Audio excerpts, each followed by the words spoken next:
اچھے کے ساتھ اچھے رہو لیکن برے کے ساتھ برے مت بنو۔ آج کی آیت کا ترجمہ شروع کرتے ہیں۔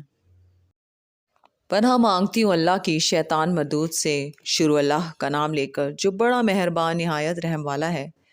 کہہ دو کہ میرے اور تمہارے درمیان اللہ ہی گواہ کافی ہے۔ وہی اپنے بندوں سے خبردار اور ان کو دیکھنے والا ہے۔ اور جس شخص کو اللہ ہدایت دے وہی ہدایت یاب ہے، اور جن کو گمراہ کرے تو تم اللہ کے سوا ان کے رفیق نہیں پاؤ گے۔ اور ہم ان کو قیامت کے دن اوندھے منہ، اندھے، گونگے اور بہرے بنا کر اٹھائیں گے، اور ان کا ٹھکانہ دوزخ ہے۔ جب اس کی آگ بجھنے کو ہوگی تو ہم ان کو عذاب دینے کے لیے اور بھڑکا دیں گے۔ یہ ان کی سزا ہے، اس لیے کہ وہ ہماری آیتوں سے کفر کرتے تھے اور کہتے تھے کہ جب ہم مر کر بوسیدہ ہڈیاں اور ریزہ ریزہ ہو جائیں گے تو کیا اثر نو پیدا کیے جائیں گے؟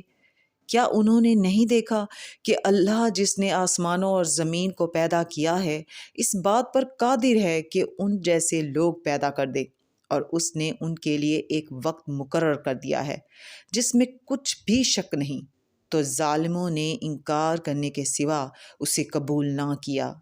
کہہ دو کہ اگر میرے پروردگار کی رحمت کے خزانے تمہارے ہاتھ میں ہوتے تو تم خرچ ہو جانے کے خوف سے ان کو بند کر رکھتے، اور انسان دل کا بہت تنگ ہے۔ صدق اللہ العظیم۔